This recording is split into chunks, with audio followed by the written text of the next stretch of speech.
শুনেন, আপনাকে আমি আরেকটা কথা বলি। মনীষী নেপোলিয়ন বলেছে যে আমাকে একটা শিক্ষিত মা দাও, আমি তোমাকে শিক্ষিত জাতি দিব। আসসালামু আলাইকুম আপা। ওয়ালাইকুম আসসালাম। ভিতরে আসেন, ভিতরে আসেন।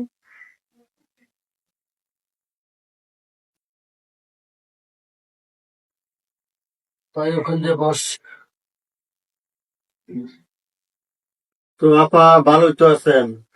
তা আপনার ছোট বোনদের ডাক দেন দেখি। আচ্ছা ঠিক আছে, আমি তো ডাক দিচ্ছি। এই চমচম, তোর ছোট আপাকে নিয়ে আস তো।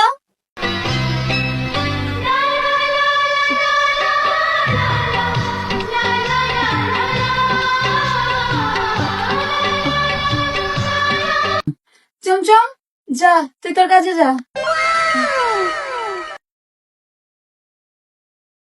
ঠিক আছে, তুমি ওখানে বসো।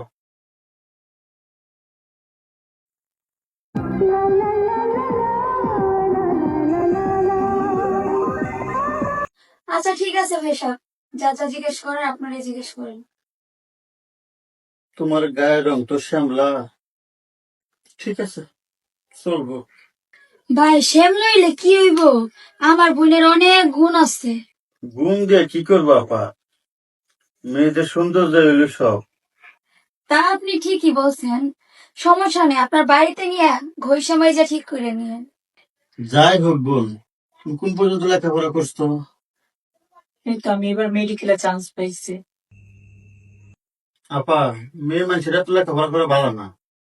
আমার বাড়িতে দিয়ে তো থালা বাসন ধুইব, ভাত রান্না করবো, বাচ্চা স্বামীর সংসার সামলাতে সামলাতে তো দিন যাইব গা।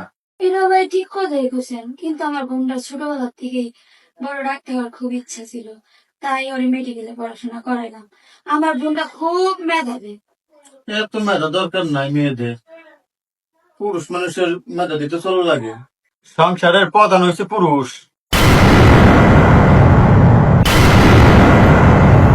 আচ্ছা বোন, তোমার হাতটা একটু দেখি তো। হাতটা দেখা, এই যে মাইন করি। এত নরম হাত, আমার এত বড় সংসার কিভাবে সামলাইবা? আচ্ছা বোন, তোমার চুলগুলো একটু দেখি।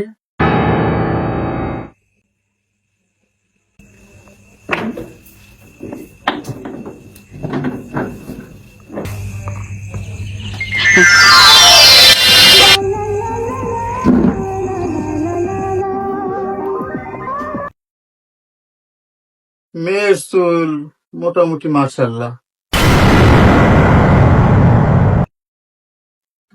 বোন বসো না, বসো না, হাইটে দেখাও।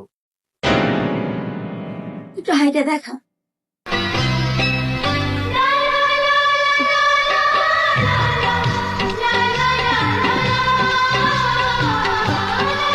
আচ্ছা ঠিক আছে বোন, তুমি বসো। রুদ্র, কিরে, তোর মায়ের কি পছন্দ হয়েছে? তুমি যা ভালো মনে করো সেটাই। তুই কিন্তু অতিরিক্ত কথা বলবি না, যা বলার আমি বলবো, বুঝছস? আপা, আপনার বোনকে আমাদের পছন্দ হয়েছে। আর আমার ভাই তো ইঞ্জিনিয়ার, আমার ভাইয়ের লেগে অনেক মেয়ে লাইন ধরে আছে। আমার আবার বেশি কিছু চাহিদা নাই। ভাইয়া, তুমি কিন্তু কিছুই চাইবা না। এই তুই চুপ কর। আচ্ছা আপা, নগদ 4 লাখ টাকা দিবেন, একটা মোটর সাইকেল দিবে, আর বড় সাজা দিলেই হবে। ভাইয়া, তোমাকে না বলছি কিছুই চাইবা না? আমাদের কি নেই? কিসের অভাব আমাদের? তুই বেশি বুঝস, তোর না কইছি কত কইতে কম। তা ভাই ঠিক কইছেন। আর আমার মামারও বোনটা, আমিও চাইছিলাম এটা ভালো করে যাক। সমস্যা নাই, তাহলে তো কথা পাকাই হয়ে গেল। মিষ্টি খান। দাঁড়ান, আপনি প্রথমে আমার হাত দেখলেন, চুল দেখলেন, আমার হাঁটা দেখলেন। কই, আমার আপাতত একবার আপনার ভাই হাতও দেখলো না, হাঁটাও দেখলো না। আপনার ভাই যে ইঞ্জিনিয়ার, মাসে কয় টাকা বেতন পায় না পায় তাও তো কোনো কিছু জিজ্ঞেস করলো না। আপনার ভাইয়ের অতীত বলতে কিছু আছে কিনা তাও তো কোনো কিছু জিজ্ঞেস করলো না।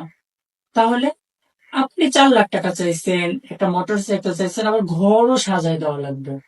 কে, আমার কি হাত পা নাই? আমি কি দেখতে শুনতে এতটাই খারাপ যে আমার এত কিছু দিয়া আপনার ভাইয়ের কাছে বিয়ে বসতে হবে?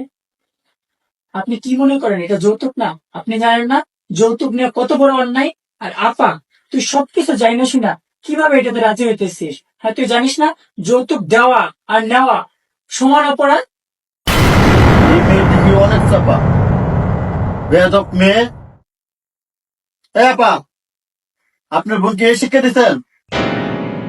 বোন তুই চুপ কর। না আপা, আমি চুপ করে থাকলে তুই জোর জবরদস্তি কইরা আমাকে একটা মূর্খ লোকের পাল্লায় ফেলাবি, যার ভিতর না আছে কোনো শিক্ষা, না আছে কোনো সমাজ। সে কিভাবে যৌতুক চায়? আর সে বললো আমার গায়ের রং শ্যামলা। হ্যাঁ, আমি মাইনে নিলাম আমার গায়ের রং শ্যামলা, তাই বলে কি আমি মানুষ না? একটা মানুষকে সে মূল্যায়ন করে গায়ের রং দিয়ে। আর শিক্ষিত হলে, মেয়েরা শিক্ষিত হলে কি এমন সমস্যা? মেয়েরা কি আজকালকার পড়াশোনা করতেছে না? এটা কি সেই আগের যুগ যে মেয়েরা পড়াশোনা করতে পারবে না, সারাদিন ঘরের ভিতর বন্দি থাকবে, রান্না বান্না করবে? একটা মেয়ে যদি রান্নাও করতে পারে, একটা মেয়ে যদি সংসারও সামলাতে পারে, তাহলে একটা মেয়ে বাইরে চাকরিও করতে পারবে, পড়াশোনাও করতে পারবে। একটা ছেলে যদি ডাক্তার হতে পারে, ইঞ্জিনিয়ার হতে পারে, তাহলে একটা মেয়ে কেন ডাক্তার বা ইঞ্জিনিয়ার হতে পারবে না? এটা আপনার কোন ধরনের বিবেক? আমি কি এখানে আসছি অপমান হওয়ার জন্য? চল রুদ্র। আমি তো আপনাকে কোনো অপমান করছি না, আমি শুধু আপনার ভুলগুলো চোখে আঙ্গুল দিয়ে দেখিয়ে দিচ্ছি।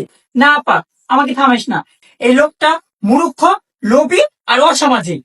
বাপরে বাপ, মেয়েটার কি চটান চটান কথা। আর শিক্ষিত মেয়ের এই একটা দোষ, ওর কথা শুনে আমার গলাটা শুকাই গেছে গা। পানি খাই। এই দাঁড়ান, আপনি আমার বাসায় এক ফোঁটা পানিও মুখে দিবেন না। পানির গ্লাস দেন। এমন করিস না বোন, এমন যদি করিস তোরা তো কোনো ছেলে বিয়ে করবে না। আর তোর দুলা ভাই পরের ছেলে, তোরা কয়দিন খরচ দিবে? আর মা বাবা মারা যাওয়ার পর থেকে তুই আমার ঘাড়ে আসিস। শোন আপা, তোর কাছে আর দুলাভাইয়ের কাছে যদি আমাকে এতটাই বোঝা মনে হয়, তাহলে বলবি আমি কালকে হোস্টেলে চলে যাব। আমি হোস্টেলে থেকে টিউশনে করে আমার নিজের পড়াশোনা আমি নিজে চালাই নেবো। কিন্তু তারপরও আমি এরকম একটা অশিক্ষিত লোকের পরিবারে আমি যেতে পারবো না, যার ভিতরে কোনো সমাজ নেই, যে যৌতুক চায়, যে মানুষকে ন্যূনতম সম্মান করতে পারে না। রুদ্র চল, আর একমাত্র না। ভাইয়া, তোমাকে আমি প্রথমেই বলেছিলাম বেশি বাড়াবাড়ি করবে না। এখন নিজে নিজে তো অপমানিত হলে। শোনেন, আপনাকে আমি আরেকটা কথা বলি। মনীষী নেপোলিয়ন বলেছে যে আমাকে একটা শিক্ষিত মা দাও, আমি তোমাকে শিক্ষিত জাতি দিব। আর একটা কথা মনে রাখবেন, সংসার সুখেরা রমণীর গুণে। কোনো মেয়ে যদি শিক্ষিত হয়, তাতে কখনোই পরিবারের অসম্মান হয় না। কারণ একটা ছেলের যতটা অধিকার, একটা মেয়ের ততটাই অধিকার। আপনাকে যে জন্ম দিয়েছে সেও একজন নারী, আপনার সন্তানের যে মা সেও একজন নারী, এবং আপনার ঘরে হয়তো আমার মতো বোন আছে। আপনার বোনকে হয়তো আজ বা কাল বিয়ে দিবেন। এরকম পরিস্থিতিতে আপনাদেরও পড়তে হবে। কোনো মেয়েকে কখনোই অসম্মান করে কথা বলবেন না। নারীকে সম্মান দিতে শিখুন। আপনারা এখন আসতে পারেন। আমি নিজেই আপনার ভাইকে বিয়ে করব না। কি ও ভাই ও বোনেরা, এতক্ষণ দেখে আপনারা কি বুঝলেন? কখনো উচ্চতা, গায়ের রং, বর্ণ দিয়ে মেয়েদের বিচার করবেন না।